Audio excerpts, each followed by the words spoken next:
WrestleMania is gone, The Rock is gone, no CM Punk, and it is no surprise that WWE Raw done its lowest rating in 4 months. Welcome back, guys, to Fog Wrestling, and it's just a case now of how low will the ratings go. WrestleMania season is done, The Rock is gone. We know that Monday Night Football will be starting probably, September time?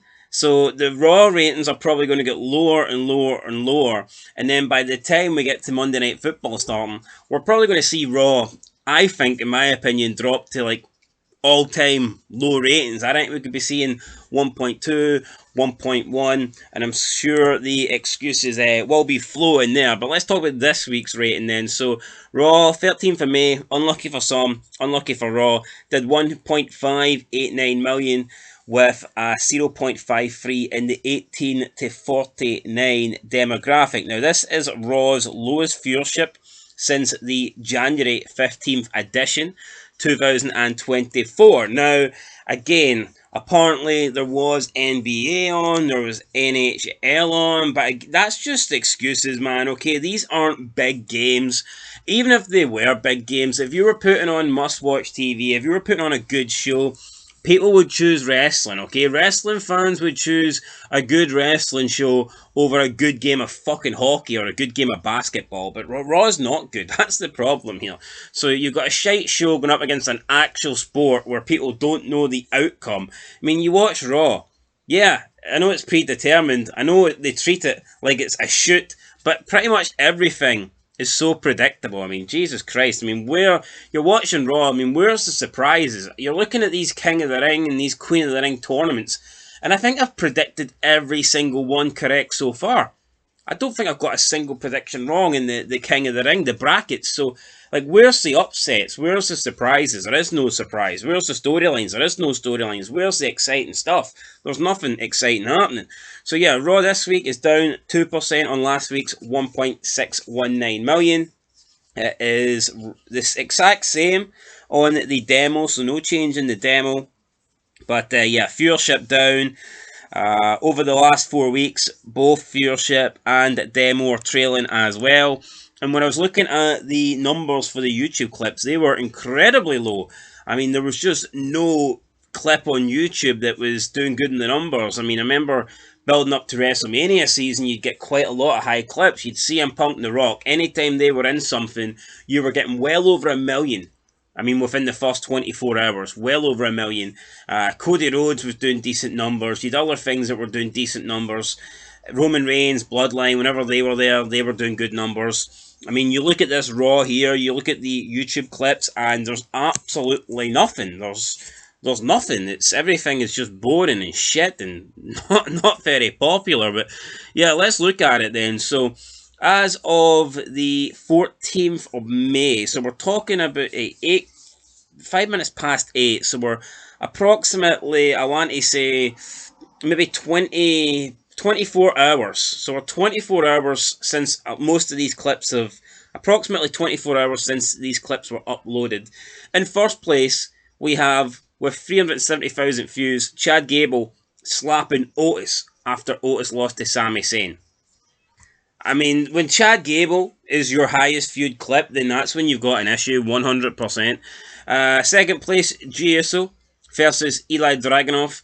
King of the Ring quarterfinal match, full match. This got 356,000 views. In third place with 295,000 views, the Judgment Day becoming number one contenders with help from Carlito.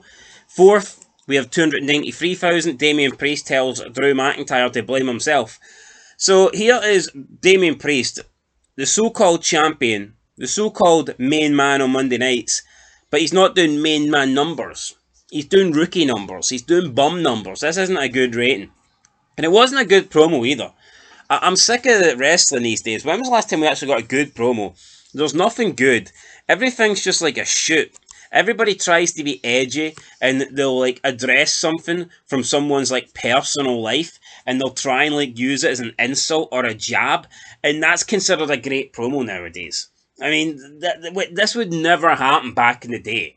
all the promos were basically, and back in the day, all the promos were basically built on what they were doing on the shows, what they were doing throughout their careers. They wouldn't need to take personal jabs like Damian Priest saying to Drew McIntyre, you care more about Punk than your wife. And I get it, that's supposed to get people going, oh, edgy. I can't believe he said that. But at the end of the day, man, it's fucking bullshit. You know, the only time you would have heard somebody talking about someone's wife like that would have been when it was Rock and Austin. And Austin's wife, Deborah, was in the build-up. She was actually in The Rock's corner in the build-up to the WrestleMania match. It made perfect sense for The Rock to address Deborah. But had Deborah not been there, I mean, it would have made absolutely no sense for The Rock to bring up Deborah to Stone Cold. But that's all we get now. People just trying to be edgy, trying to bring real life shit in to the promos. And I guess that they always have to break kayfabe because I guess there's nothing interesting happening in the world of wrestling. I mean,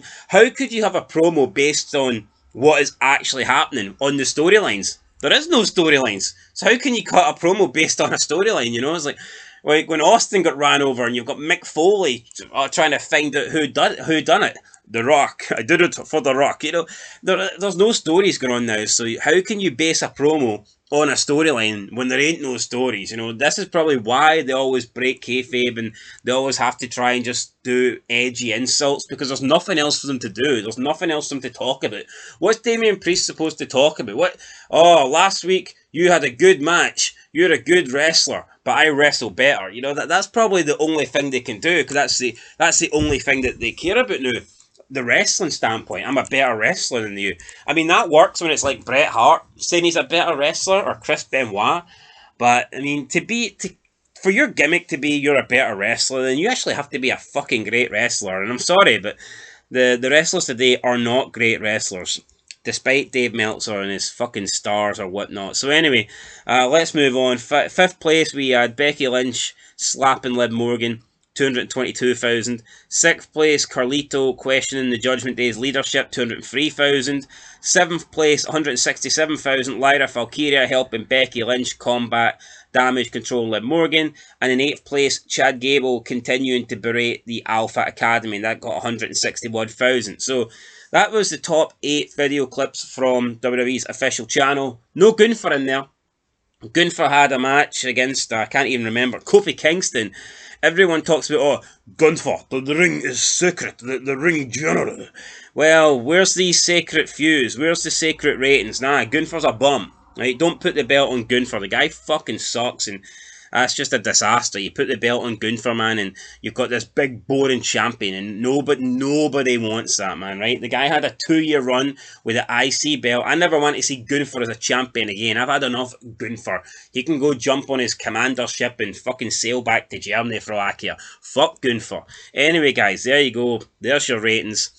Nothing noteworthy. Nothing to really talk about. Like, if you didn't watch this show and you just wanted to go on YouTube and you wanted to watch one clip, you're like, right, I want to see the one thing. What is the most must-watch thing that happened on Raw? What is there? There's absolutely nothing. Where is The Rock bloodying Cody Rhodes and dragging him out into the pissing car park and whipping him with the belt and talking about his mother, talking about his father? Where's that? Where's the final boss? You know, where's the blood? Where's that fucking great visual of Cody Rhodes and the rain coming down onto his head, and you see the blood coming down across his face? And where's that? Where is that? What clip is that in? It's not there. There's nothing there. This is all shit. It's all fucking shit.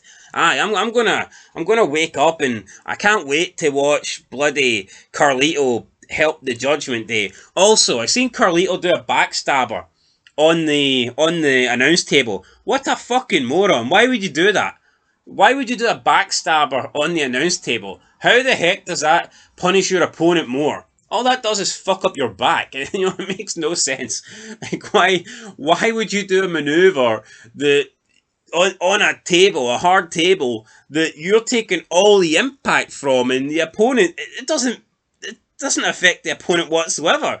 The opponent's going to come down on your knees, whether it be in the ring or on concrete or on the table, you know? Like, well, Carlito did a backstabber on the announce table. I mean, who came up with that spot? What a fucking moron.